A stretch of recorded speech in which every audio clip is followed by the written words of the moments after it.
A dysregulated person cannot listen to you. A dysregulated person cannot hear you. A dysregulated person cannot reason. A dysregulated person's thinking, the part of the brain that controls thinking, it gets clouded. Wow. They can't make rational and reasonable decisions. So you have to wait until they're regulated again.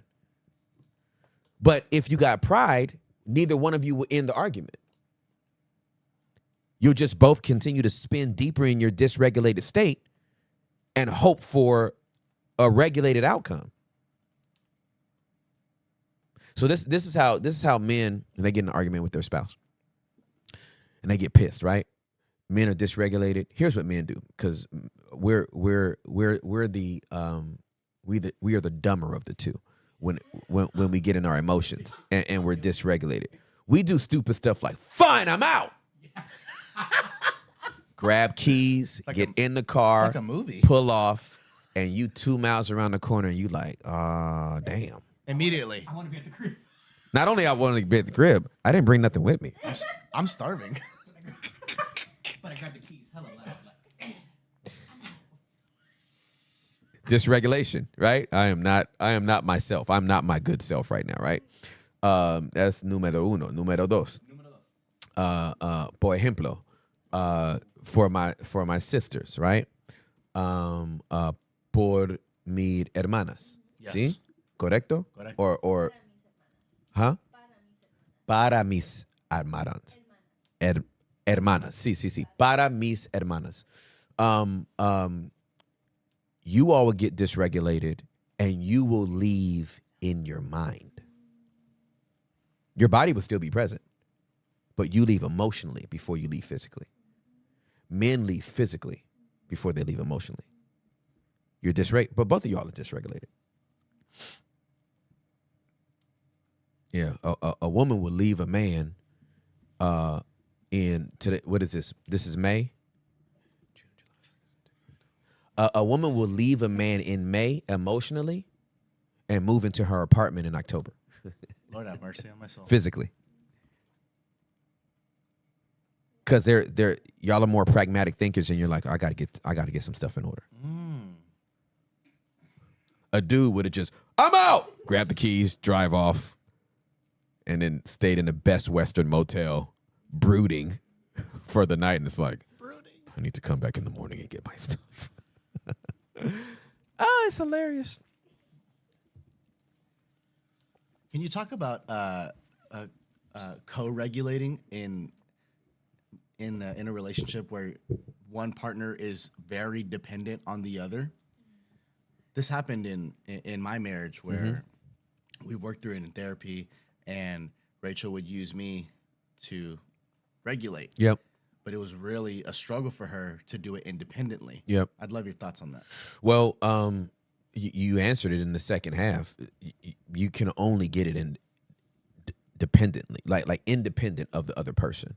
If your regulation is dependent upon your spouse, that's not co-regulation. That's codependency. And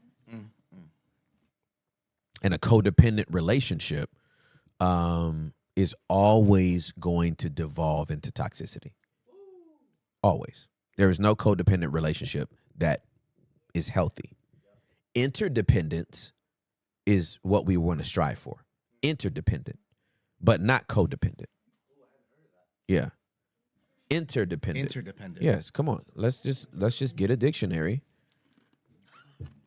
Exact definition. Hey, interdependent. I like threads. I'm not like on there all the time, but I do like threads, right? So interdependent, mutually dependent, depending on each other, right? Codependent.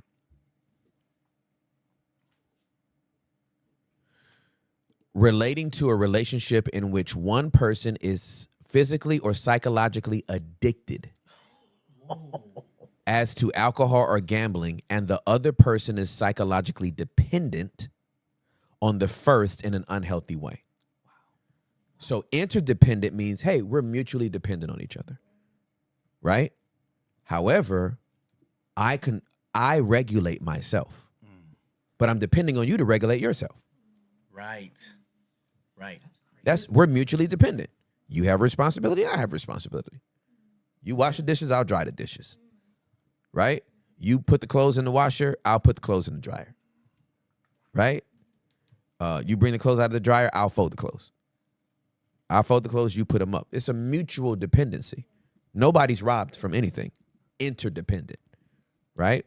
We're interdependent with each other.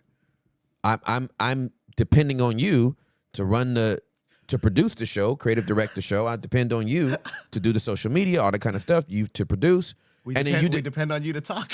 you depend on me to talk for 2 hours. Yes. I'm not codependent. Right. Right.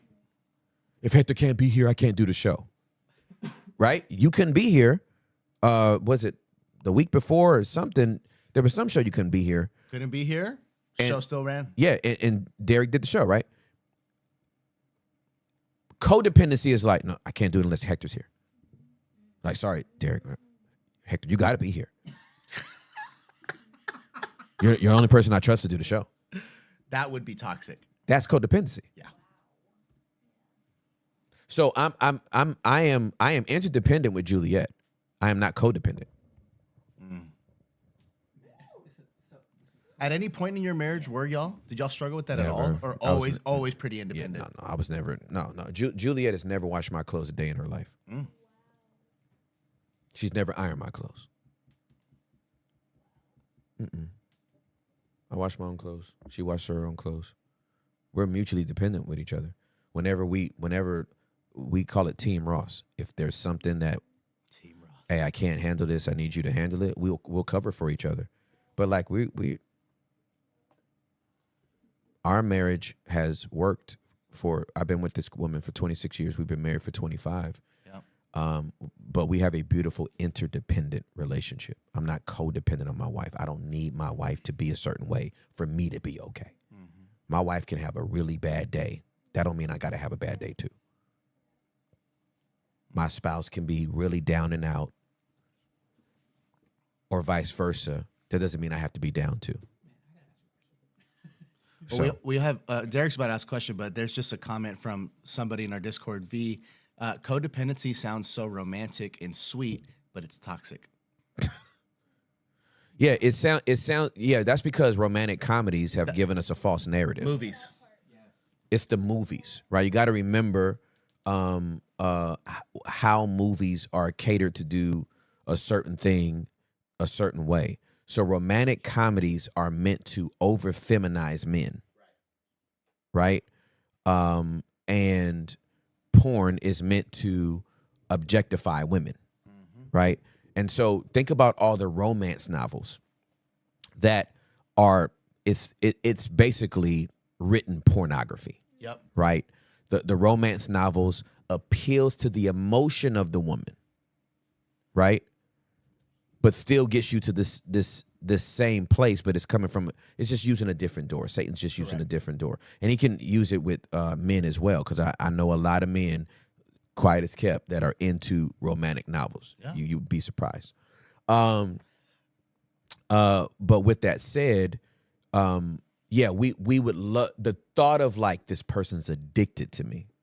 Ooh. That sounds like Riz. That's a line out of a movie. Right. Like, I got this person's addicted. They sprung on me. They can't do nothing without me. That person's dysfunctional. Yeah. That person could also slit your throat if you created a boundary. If you stop doing a certain dance a certain way within the rhythm of your relationship, that person could murder you. T-Pain's "I'm Strung" is a toxic song. Absolutely it is. Don't forget me. Yeah. Got me doing things I'll never do. Whoa. That's crazy. Because sprung is addiction. Them right? lyrics Sprung. are crazy. Yeah, so this person might as well be heroin. So toxic relationships come from codependency. If you want to know what the word is for it, it's codependency. TikTok, y'all riding with me on this one, huh? Y'all feel me on this.